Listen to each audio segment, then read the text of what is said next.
Yeah, so members, you're welcome for our session about CV writing. And I'm going to take a bit of time to explain to you some of the key aspects as far as CV writing is concerned.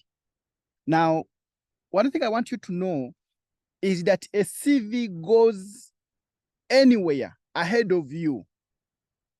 A CV goes anywhere ahead of you. Be it for job application, a CV goes earlier than you. Be it for fellowship, a CV goes before you. Be it for the grant or research grant, a CV goes before you. Be it for scholarship, a CV goes before you go there.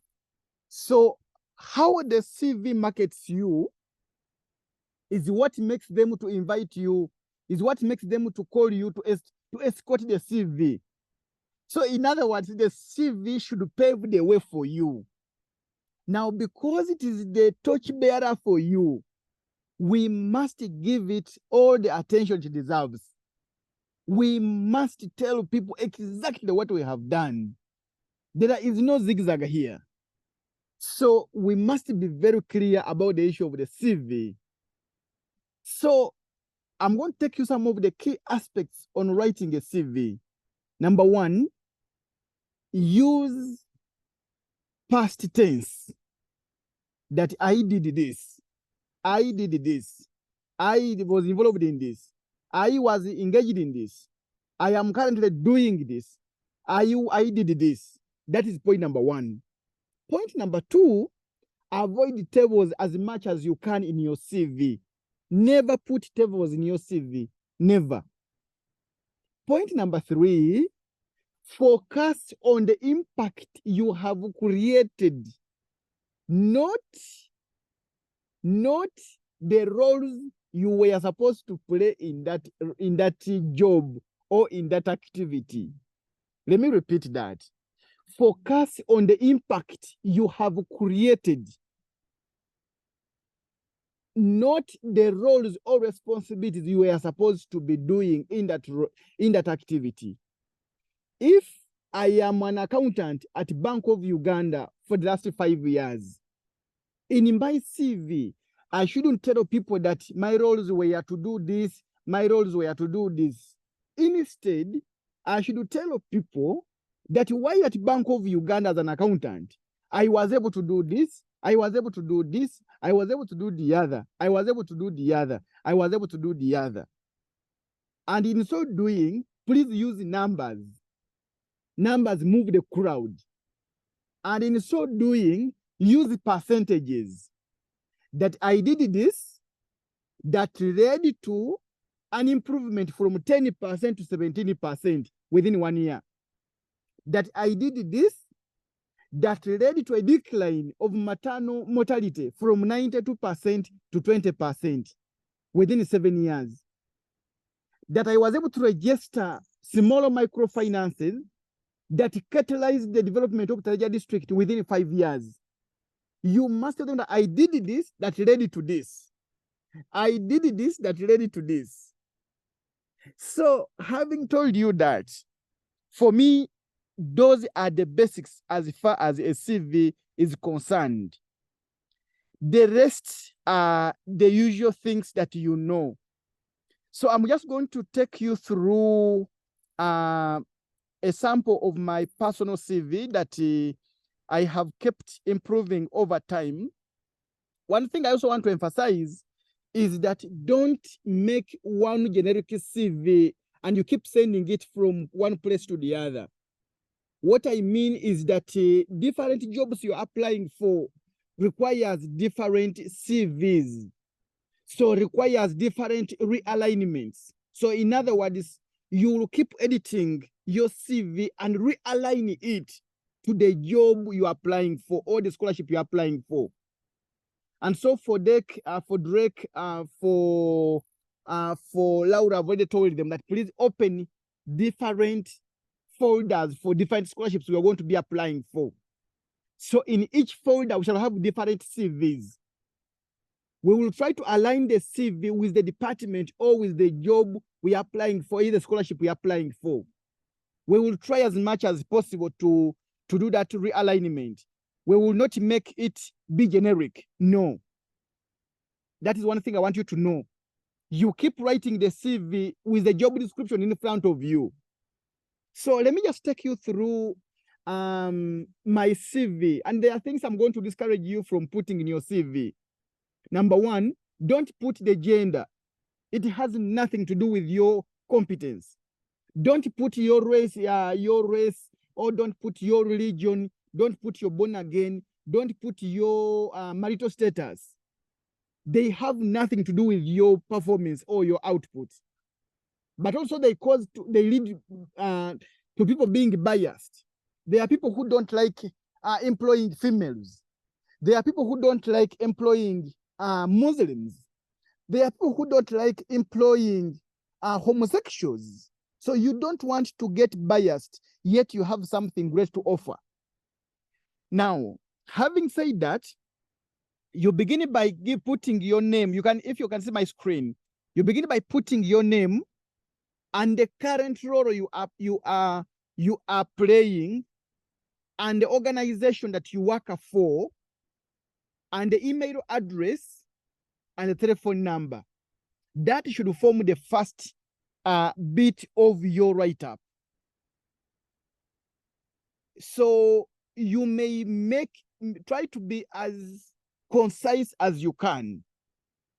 Now, after you have done that first preamble, you try to use very few words, an average around 3 sentences.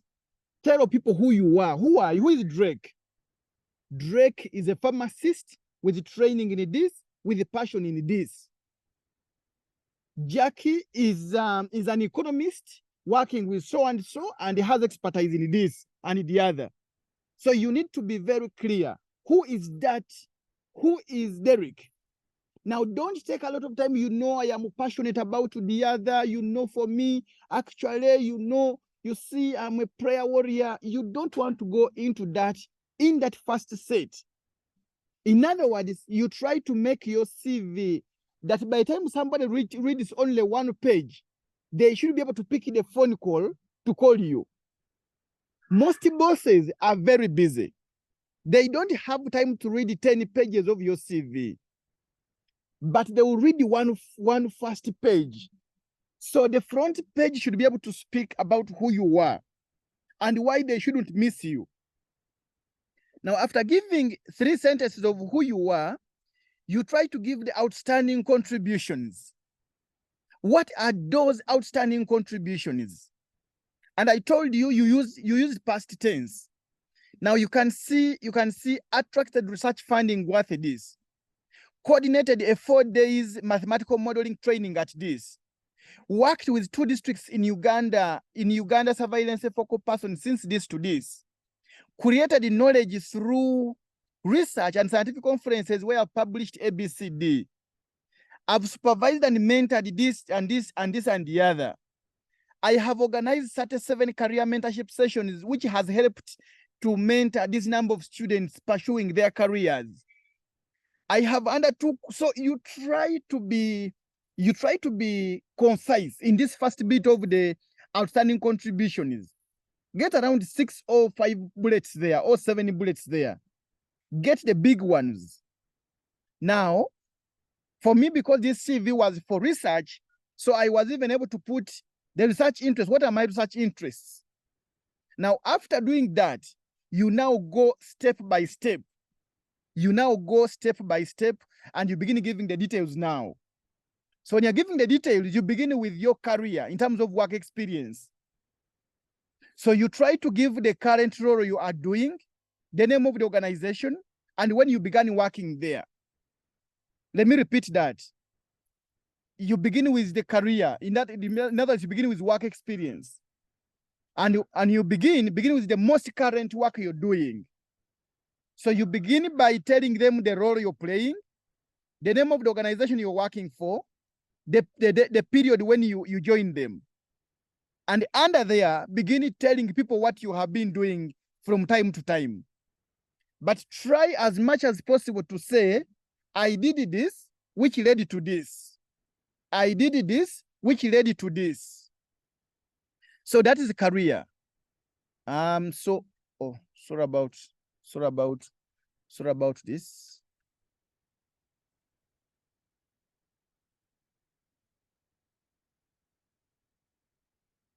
Supposed to be 1 page, but I don't know why it is going to 2 pages. But let me continue just to save time. So, so you begin with the career, and after then from there from this organization you give this, okay, from this career, from this organization to this organization, and from there I proceed here like this. I proceed with this organization is here, which I have worked with, and then I continue to wherever I have worked through.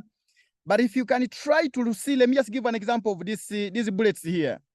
Analyzed and disseminated the outpatient department that at Kitagata Hospital and Shuku Health Center for, and this informed decision making. Supported in conducting 219 health education sessions at Kitagata Hospital and Shuku Health Center for in the 4 years. I didn't show what it does there. Initiated and coordinated data cleaning sessions before submission to higher district authorities. I didn't show how that helped the hospital. So once you finish the career issues, you now come to the job, to education background. Now, when you're giving education, you name the university, you name the country, you name the years you were in there. And then you name the award you got, either PhD, either master's or something like that. And if you're applying for research, you clearly mention the topic that you are working on that or you worked on. So you can see here, I begin with the country. So this, okay, the university. So this is the University of Cambridge. The country is UK. The year is October 2022 to date. And the award is a PhD by research, and the title is this. I come to Mbarara University, so that's a university. I forgot to put Uganda.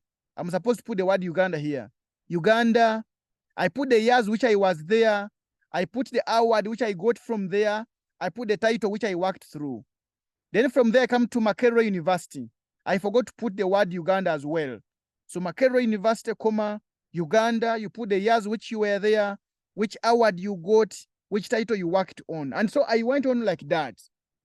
Once you finish education, you come to what we call other professional trainings. In other words, what other trainings have you got?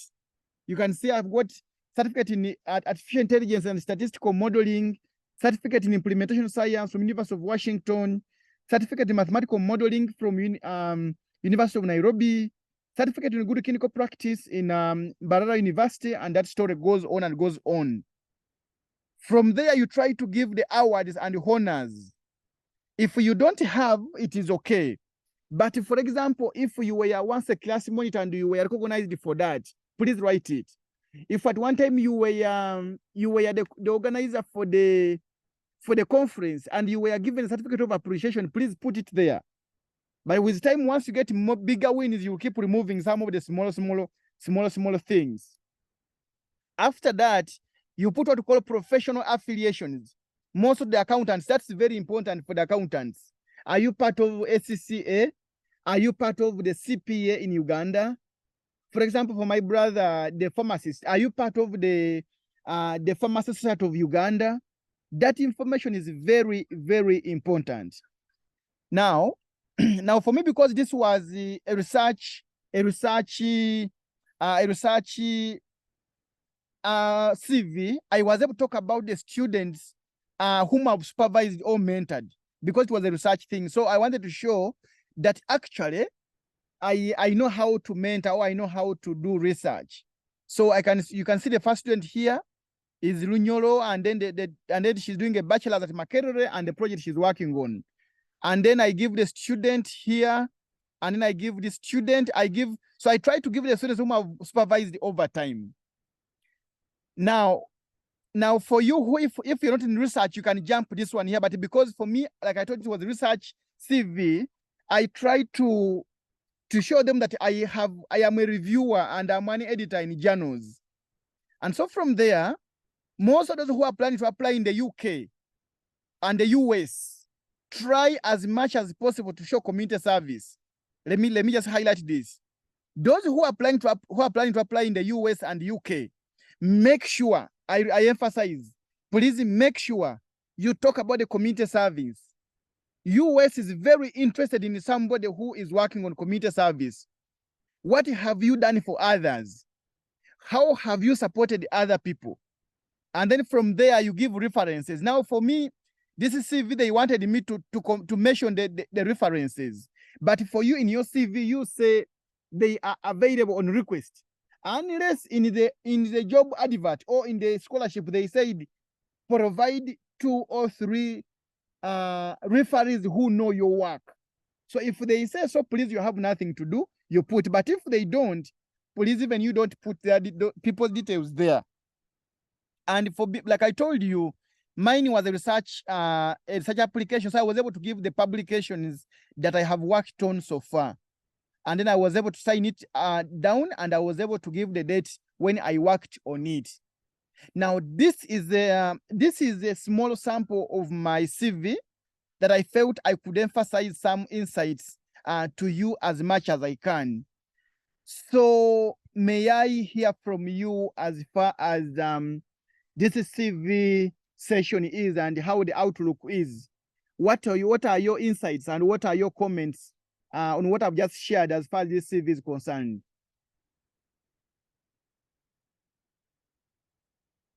Again, we are few, so you can just unmute and then speak. Hello. Yes, Drake. Thank you so much, Dr. Abel, for this insightful and revealing CV that you have showed to us. It has really been very wonderful and elaborate, especially the way you have advised us on how to talk about what we have done and emphasizing our impact rather than just stating generic roles and responsibility for a certain position in an organization. Just there, Drake. You can't say that you know. Okay, let me give an example. I am a lecturer at Makerere University, and then I say to teach students, to mark students, to examine students, so in other words, no one will know to what extent you achieved those ones. Well, if you just give the roles and responsibilities, no one will know to what extent you actually achieved what you are supposed to do. So what you do, you show the impact, you show the achievements you made while there. You say, when I was working as a district community development officer for Butaleja, I registered 700 CBOs, which led to ABCD. I was able to attract revenue worth this that made the district to grow into this and the other. Drake, you proceed. Yeah, so that was the most important thing that I've really learned, because if I now hear this, on seeing this, I've just looked at the way I wrote my CV and I was like, now I need to go back and just implement these changes immediately. Yeah, that is really it for me. Yeah, thank you, Drake. And of course, I looked at your CV, I looked at Laura's CV, I looked at process CV, and of course, other people. So I have a number of sessions. I'm going to be working this journey of application with you for the next 12 months. And I'm going to be telling you so many things. I have a lot of things I'm going to be telling you as we go and as we walk on this journey together. Yeah. Thank you so much. You're welcome. So Preston says, now, Preston, you're asking a good question. Is it necessary to add skills and competences in your CV? Actually, don't do that. Communication skills, public speaking, languages spoken. Please don't put those ones. What you do, you show that you have competence in this by showing the impact you've created. Let me give an example. For me, if I have shown my publications, you will definitely know that I have skills and competence in research. Let me just show you something small just around there. Let me just show my brother something small. An example is here. If I have got, let me just show you this. These are awards and honors. If I have got a grant, by the way, for information, this first grant was June 2023. This second grant was June 2023. This third grant was February 2023. This fourth grant was April 2023. So if you just show the awards you have got, and as a principal investigator, everyone will know you have competence in grants writing. They will know you have skills in scientific research or scientific public. Just you mere publishing. Let me just show you the papers that we have published just from here. Just you mere seeing Abel's publication. So this guy is a scientific writer. This guy knows how to do research. This guy knows how to write. You don't even need to tell me ABCD. So let me just also show you another aspect I just want to emphasize here. By showing people that you did your bachelor's and from August 2013 and then July 2016, and you did your postgrad from 2016 2017, and you did your master's from 2018 2021. Literally everyone will know you are a hardworking guy. So everyone will know you are a driver, you are a mover. You have, in other words, so what I'm trying to say is that you indirectly communicate that you have competence in this. Don't tell them that, you know, I am good at designing, I am good at software designing. What you do, tell them that while working at Kampala Hospital, I have developed packages, I've developed the other, I have developed the other, I have done this, which I have done this, I have done this, which I have done this, I have managed this, which has led to the other. So they will definitely know your skills and competences. Preston, have I answered you? Yes, please. Okay. So people waste time, they say, you know, public speaking and what. Those things, don't put a section for skills, but demonstrate it throughout your CV. Demonstrate it throughout your CV. Yeah. So any other comments? Laura, thanks for your comment. And do we have any other comment about CV?